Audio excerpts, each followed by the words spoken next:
espacio, convencidos de que a partir de este momento estamos construyendo una ruta común para la paz con justicia social. De esta manera iniciaremos dando lectura a los objetivos que nos han convocado. Los objetivos de este evento son: objetivo general, concertar los elementos centrales de la agenda social común para la paz a partir de los avances realizados en los diferentes encuentros del movimiento popular y las discusiones de temas centrales para la superación del conflicto social, político, económico y armado en Colombia. Como objetivos específicos de este Foro Social Común para la Paz tenemos: socializar los avances de los espacios de encuentro del movimiento popular para la paz con justicia social y avanzar en contenidos, estrategias de la Agenda Social Común para la Paz. La agenda que tendremos para el día de hoy consistirá en un panel sobre modelo económico neoliberal y las locomotoras del desarrollo. Tendremos como invitados al profesor Jairo Estrada y Daniel Libreros, quienes nos compartirán sus reflexiones sobre el modelo de desarrollo neoliberal. También nos acompañará Alejandro Mantilla, quien hablará sobre la política agraria y de desarrollo rural. Y por último, contaremos con Francisco Castillo, quien nos hablará sobre la política mineroenergética. Seguidamente, tendremos y expondremos los contenidos y la ruta para una agenda social común para la paz, mediante la cual presentaremos las diferentes propuestas de los procesos y sectores sociales, con base en dos preguntas. La primera: ¿cuáles son los ejes de la agenda social para la paz? Y la segunda: ¿cuáles son los elementos de estrategias para la paz? La primera consideración que quiero hacer parte de un supuesto de trabajo que me parece importante. Es imposible avanzar en Colombia hacia la búsqueda de una solución política al conflicto social y armado si no se aborda una discusión nacional sobre el modelo económico. Hay una relación estrecha entre la dinámica de la guerra en Colombia y las configuraciones del proceso económico, la política económica, el modelo económico. No podemos aceptar la tesis que una cosa es buscar la paz en Colombia y otra cosa es discutir sobre los grandes temas nacionales, dentro de ellos el gran tema del modelo económico, lo que explica la situación actual, la que vive nuestro pueblo, la que padece nuestra población. Esa situación de guerra en buena medida se explica por las dinámicas de la acumulación capitalista que se han desatado durante las últimas décadas en el país. El ejercicio estructural de la violencia que conocemos ha hecho parte de la historia de este país. Ese ejercicio estructural, por lo menos de la década de los 80 hacia acá, para no irnos más atrás en el análisis, guarda relación con la paulatina imposición de lo que ha de llamarse el modelo económico neoliberal. Primero, en tratándose del modelo económico, lo primero que hay que evidenciar es que hay una crisis internacional muy fuerte del modelo neoliberal. Seguramente ustedes han visto ayer las tomas y anteayer de lo que está ocurriendo en varios países de Europa, donde la población está saliendo contra los planes de ajuste neoliberales y está planteando un dilema en la calle ya de huelga general y de huelga de masas en contra de estas políticas que ya están llegando a confrontar no solo los estados, no solo España, no solo el gobierno español, no solo el gobierno italiano, no solo el gobierno griego, sino el conjunto del capitalismo europeo, y planteando una crisis que efectivamente puede acompañar una dinámica de enfrentamiento a nivel internacional, donde obviamente las luchas del pueblo colombiano, las luchas de los trabajadores colombianos encontrarán no solo eco, sino que encontrarán un acompañamiento, una hermandad política que hoy es harto necesario desde el punto de vista del enfrentamiento al capital. Por eso, en el tema del modelo económico, lo primero que hay que resaltar es la capacidad y la convocatoria que hoy tienen grandes franjas del movimiento de masas a escala internacional en contra del neoliberalismo. Nos decían hace 10 años, 5 años, que el neoliberalismo era invencible, que ya era el fin de la historia, que teníamos que quedarnos cruzando de brazos y mirando cómo efectivamente se seguía concentrando la riqueza y se seguía desarrollando un régimen cada vez más injusto a nivel internacional. Bueno, hoy tenemos la ventaja en la discusión frente al tema del modelo económico neoliberal, de que existe una gran repugnancia internacional en contra efectivamente de lo que son las pautas de este modelo. La pregunta es cómo los sectores, las comunidades, los trabajadores y el país, la nación, pueden hacer del tema mineroenergético no una desgracia, sino una fortaleza para el desarrollo de la paz. Durante todos estos años, en las zonas del Magdalena Medio, en las zonas de los llanos orientales, en las zonas del Cesar y de la Guajira, y en las diferentes zonas del país donde hay grandes riquezas mineroenergéticas, la violencia se ha enquistado para desplazar las comunidades,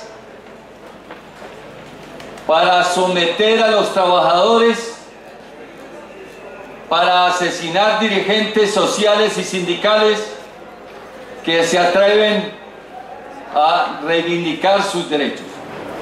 Hoy, más de 2.000 millones de habitantes del mundo carecen de energía, mientras que los países del centro, los países imperialistas, acaparan la mayoría de los recursos energéticos del mundo. Hoy, así como hay grandes sectores de la población y de la humanidad con hambre, hay muchos sectores de la humanidad que no conocen siquiera la electricidad. Mientras que el consumo energético del mundo va creciendo, se presenta la escasez de las reservas petroleras y las reservas mineroenergéticas del mundo. La llamada confianza inversionista consiste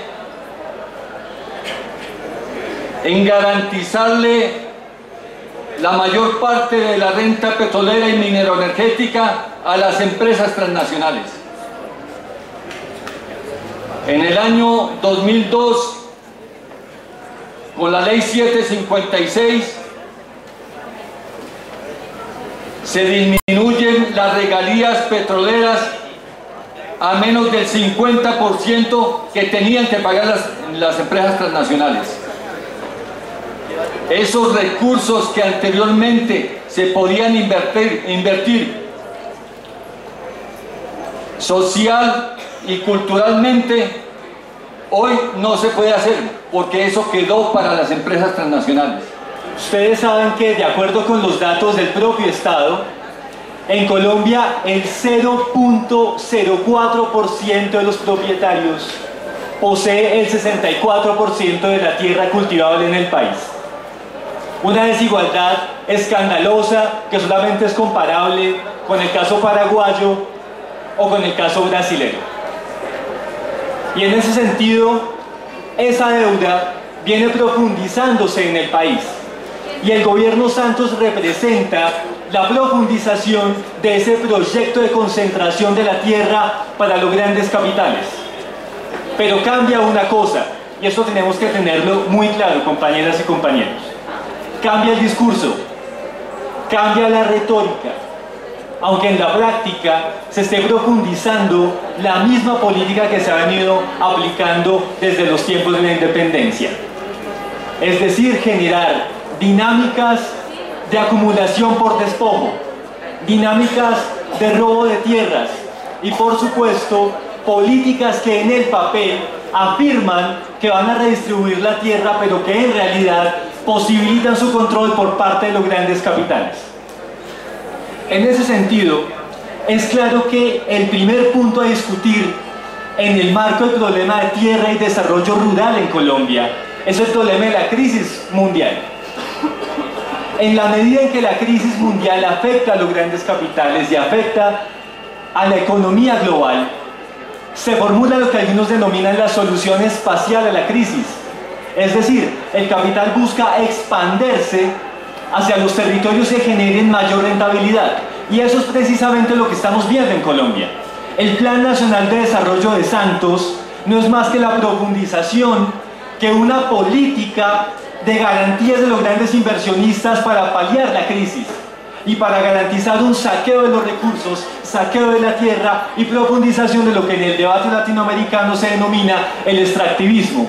Es decir, dirigir los esfuerzos de la economía nacional a la sobreexplotación de la minería, el agua, los bosques, los mercados de carbono, la biodiversidad, los proyectos de infraestructura y, por supuesto, los agronegocios de exportación. ¿Qué encontramos entonces como proyecto fundamental del gobierno? Generar un proyecto de campo para los inversionistas y no para los campesinos, no para los afros y no para los pueblos indígenas. Miremos el caso, por ejemplo, del Consejo Mayor de Cocomopoca en el Chocó. Llevaban 20 años peleando por la titulación colectiva. Al fin el gobierno les titula 73.000 hectáreas y hacen un acto gigante en Quibdó y va a la prensa y todo esto.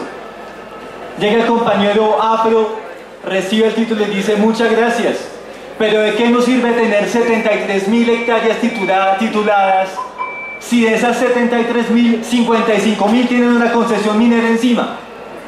Esa es la realidad de la restitución y de la formalización de la propiedad en Colombia. No busca generar propiedad para el campesinado, ni para los afros, ni para los indígenas. Busca generar reducción de costos de transacción para las grandes empresas transnacionales que buscan invertir en el país. A nombre del Congreso de los Pueblos, nos hacemos presentes en este foro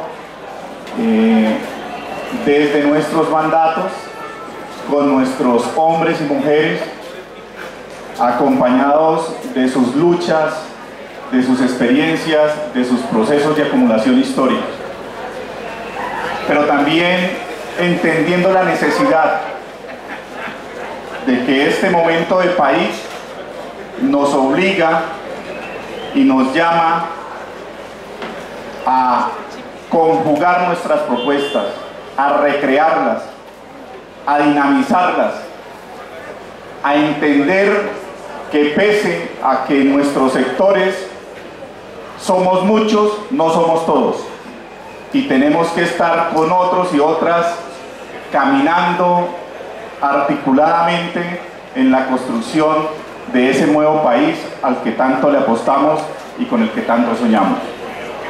Frente a las dos preguntas, como Congreso de los Pueblos, partimos de la caracterización que tenemos de la paz y de cuál es nuestra apuesta en términos de paz.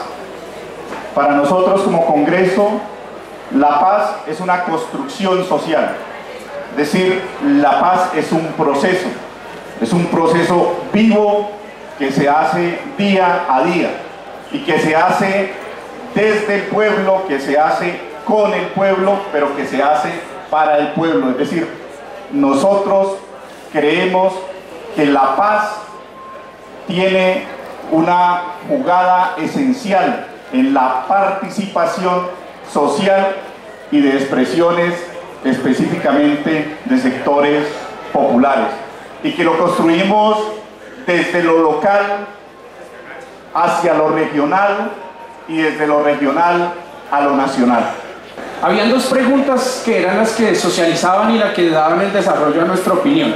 La primera, la ruta es clara. La ruta es el trabajo de cada medio de comunicación desde él como individuo, como comunidad, como colectivo.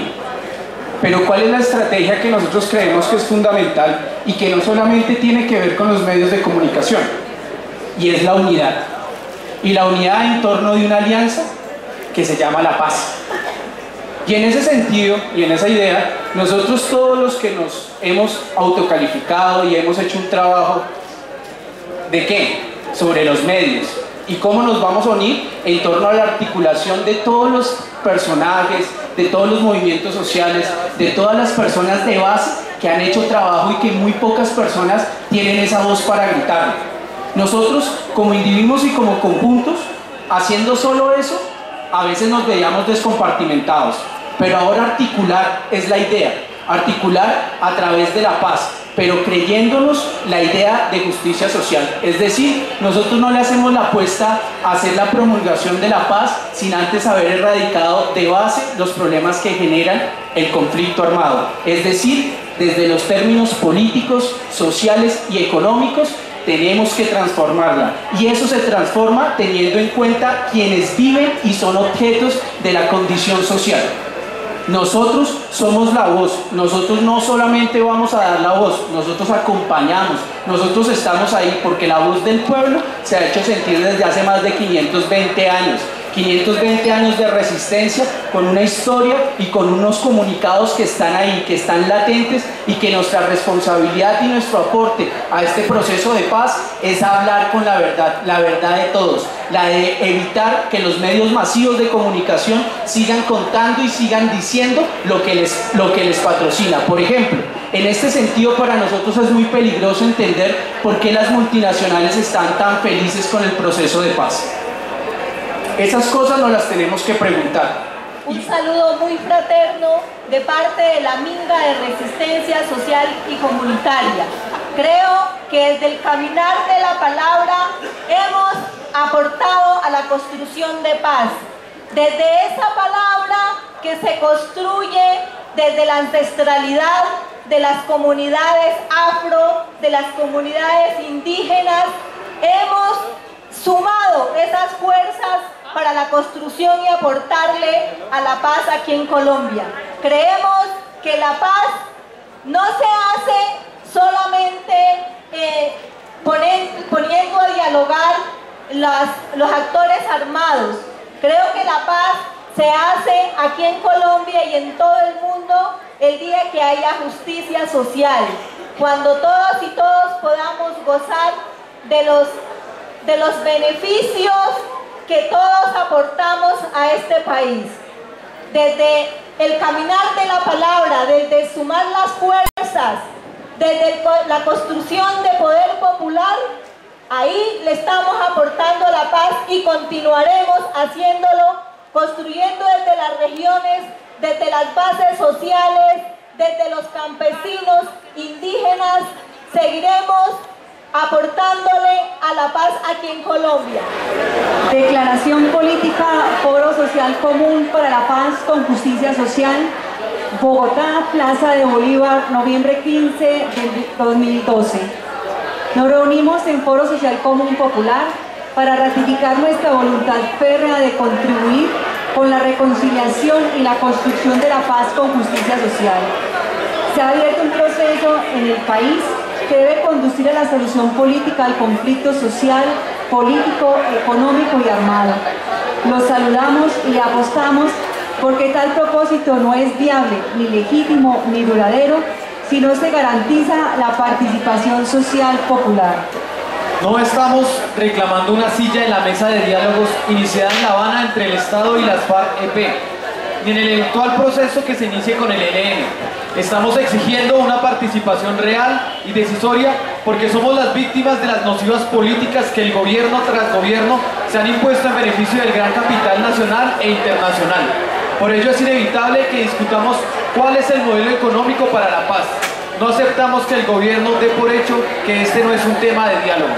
Monumental equivocación cometería el presidente Santos si piensa que la paz será una realidad haciendo caso omiso de la necesidad de superar las causas estructurales del conflicto en el país, que hoy es profundizado por su gobierno mediante la imposición de las locomotoras del desarrollo que han sido confrontadas y rechazadas por el pueblo colombiano, librando heroicas luchas en medio de la represión estatal. No aceptamos que a través de la política de confianza inversionista se exploten nuestros recursos naturales, se extranjerice y despoje y se concentre la propiedad de la tierra y los territorios. Se legisle para aumentar aún más la escandalosa ganancia del sector financiero, la agroindustria y la minería extractiva. No aceptamos que se continúe empobreciendo al pueblo colombiano, reduciendo el presupuesto para la inversión social, convirtiendo en fuentes de acumulación capitalista la salud y la educación, precarizando y tercerizando la mano de obra que genera la riqueza del país, imponiendo leyes agrarias y mineras en contravía de los planes de vida de las comunidades rurales, imponiendo una ley de víctimas funcional al acaparamiento y despojo de tierras. La confrontación armada en el país es solo una expresión del conflicto que vivimos. En la resistencia civil y la movilización política, los sectores sociales populares nos oponemos a las políticas neoliberales y planteamos alternativas para lograr la paz social, política y económica. Saludamos los diálogos entre la insurgencia y el gobierno para buscar una solución política al conflicto social y armado. Y exigimos que se inicien inmediatamente con los sectores sociales populares para que la paz sea viable y duradera, con verdad, justicia social, reparación integral y garantía de no repetición para las víctimas del conflicto armado. Hoy damos un nuevo impulso a nuestro proceso de construcción de una agenda social común que seguiremos llenando de contenido y que contempla, entre otros temas, reforma agraria integral, derecho al territorio urbano, derechos de las mujeres, reconocimiento de la existencia de los presos políticos, empleo digno y bien remunerado, salud y educación pública y gratuita, nacionalización de los recursos naturales, redistribución de la riqueza, controles y condiciones para la inversión extranjera, protección de la economía nacional y fomento a la economía popular, erradicación de la política de represión contra el pueblo encarnada actualmente en la llamada seguridad democrática, garantías para la protesta social y la participación política popular, verdad, justicia y reparación integral y garantías de no repetición. Proponemos que estos temas sean discutidos en el marco del proceso de paz y de cara al país. Anunciamos al país que desde hoy nos movilizamos local, regional y nacionalmente por la construcción de un movimiento nacional que reclame en las calles nuestra participación en el proceso y sean escuchadas nuestras voces de paz con justicia social. Construiremos la paz desde la Ruta Social Común para la Paz, desde los territorios de paz, desde el Congreso Nacional para la Paz, desde el Encuentro Internacional de Paz, desde las constituyentes regionales, locales y sectoriales por la solución política y la paz con justicia social, desde los consejos territoriales de paz, desde las apuestas de paz de las mujeres, desde la movilización por la defensa de la educación y la salud pública, desde los foros ecuménicos para la paz, desde la lucha por la verdad, la justicia y la reparación integral, desde todas las iniciativas locales y sectoriales por la paz con justicia social. Avanzaremos hacia niveles más amplios de unidad, convocando un gran movimiento social por la paz que logre articular y movilizar al conjunto del movimiento social popular, a amplios sectores sociales y políticos y especialmente al pueblo colombiano.